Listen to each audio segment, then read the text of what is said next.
Hello, എന്തൊക്കെയുണ്ട് വിശേഷങ്ങൾ? എല്ലാവർക്കും എൻ്റെ യൂട്യൂബ് ചാനലിലേക്ക് സ്വാഗതം. അപ്പോൾ കുറച്ച് ദിവസം ഞാൻ വീഡിയോസൊക്കെ ആഡ് ചെയ്തിട്ട് അങ്ങനെ ഒരു മൈൻഡ് ആയിരുന്നില്ല. നമ്മളുടെ വയനാട്ടിലെ ദുരന്തങ്ങളൊക്കെ കണ്ടിട്ട് വീഡിയോസ് ആഡ് ചെയ്യാനുള്ള ഒരു മാനസികാവസ്ഥ ആയിരുന്നില്ല. അപ്പോൾ ഇന്ന് ചെറിയൊരു ചിക്കൻ്റെ നഗറ്റ്സിൻ്റെ റെസിപ്പിയാണ് ഷെയർ ചെയ്യുന്നത്. അപ്പോൾ 1/2 കിലോ ബോൺലെസ് ചിക്കനാണ് എടുത്തിട്ടുള്ളത്.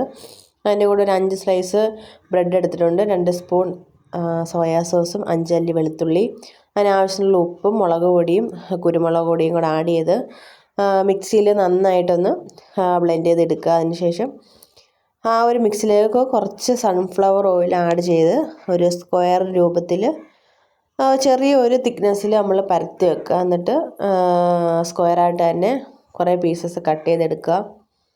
കട്ട് ചെയ്തതിന് ശേഷം ഒരു ബൗളിൽ 2 മുട്ട പൊട്ടിച്ച് വെച്ച് അതിനകത്ത് ഇച്ചിരി ഉപ്പും കൂടി ഇട്ട് നന്നായിട്ട് ബീറ്റ് ചെയ്ത് വെക്കുക. അതിലൂടെ നമ്മൾ ആ ഒരു ബ്രെഡ് സ്ലൈസ് ചെയ്തതിൻ്റെ ബാക്കി ഒരു ഡാർക്ക് ഭാഗം ഉണ്ടായിരുന്നല്ലോ, അതിൻ്റെ കൂടെ 2-3 ബ്രെഡും കൂടെ ആഡ് ചെയ്ത് നല്ല ഒരു ബ്രെഡ് ക്രംസ് ഉണ്ടാക്കി വെച്ചതിന് ശേഷം കുറച്ച് മൈദപ്പൊടിയും കൂടെ എടുത്ത് നമ്മൾ ഈ പരത്തി കട്ട് ചെയ്ത് വെച്ചേക്കുന്ന ചിക്കൻ്റെ ആ ഒരു മിക്സ് ആ മൈദപ്പൊടിയിലൊന്ന് കോട്ട് ചെയ്തതിന് ശേഷം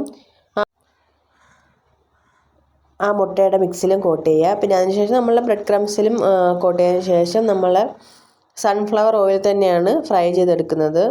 അപ്പോൾ ഈ ഒരു റെസിപ്പി ഫോളോ ചെയ്ത് നഗറ്റ്സ് ചെയ്യുകയാണെന്നുണ്ടെങ്കിൽ നമ്മൾ പുറത്തുനിന്ന് വാങ്ങിക്കുന്ന ഒരു നഗറ്റ്സിൻ്റെ സെയിം ടേസ്റ്റ് തന്നെയാണ് വരുന്നത്. അപ്പോൾ അങ്ങനെ എല്ലാ പീസസും ഞാൻ ബ്രെഡ് ക്രംസിൽ കോട്ട് ചെയ്ത് വെച്ചു. അതിനുശേഷം സൺഫ്ലവർ ഓയിൽ തന്നെയാണ് ഫ്രൈ ചെയ്തെടുത്തത്. ഒരുപാട് ഫ്ലെയിം കൂട്ടിയിടാതെ ഒരു സിമ്മിൽ വെച്ചതിന് ശേഷമാണ് നമ്മളിത് ഫ്രൈ ചെയ്തെടുക്കുക. അല്ലെന്നുണ്ടെങ്കിൽ പെട്ടെന്ന് പുറം ഭാഗം ഡാർക്കായി പോയിട്ട് ഉള്ളിൽ വേവാതിരിക്കും. അപ്പോൾ അതൊന്ന് ശ്രദ്ധിക്കുക. അപ്പോൾ അതിനുശേഷം അതെല്ലാം ഞാൻ ഫ്രൈ ചെയ്തെടുത്തിട്ടുണ്ട്. അപ്പോൾ ഈ റെസിപ്പി എല്ലാവരും ഒന്ന് ഫോളോ ചെയ്യുക. ഇഷ്ടപ്പെടുകയെന്നുണ്ടെങ്കിൽ ചെയ്ത് നോക്കിയിട്ട് ഫീഡ്ബാക്ക് അറിയിക്കുക. അപ്പം ഇത്രയൊക്കെ ഉള്ളൂ ഇന്നത്തെ വിശേഷങ്ങൾ. അപ്പോൾ പറഞ്ഞതെന്ന് വെച്ചാൽ നമ്മളുടെ വയനാട്ടിലുള്ള എല്ലാവരും നമ്മളെ പറ്റുന്ന രീതിയിൽ എന്താണെന്ന് വെച്ചാൽ സഹായങ്ങളൊക്കെ ചെയ്യുക. എല്ലാം ചെയ്യാൻ പറ്റില്ലെങ്കിൽ അവർക്ക് ഒരു നേരത്തെ ഫുഡിനുള്ള കാര്യങ്ങളെങ്കിലും ചെയ്ത് കൊടുക്കുക. അപ്പോൾ ഇതൊക്കെയുള്ളൂ ഇന്നത്തെ വീഡിയോത്തെ വിശേഷങ്ങൾ. അപ്പോൾ ഇനി അടുത്ത വീഡിയോ ആയിട്ട് വരുന്നവരേക്കും ബൈ.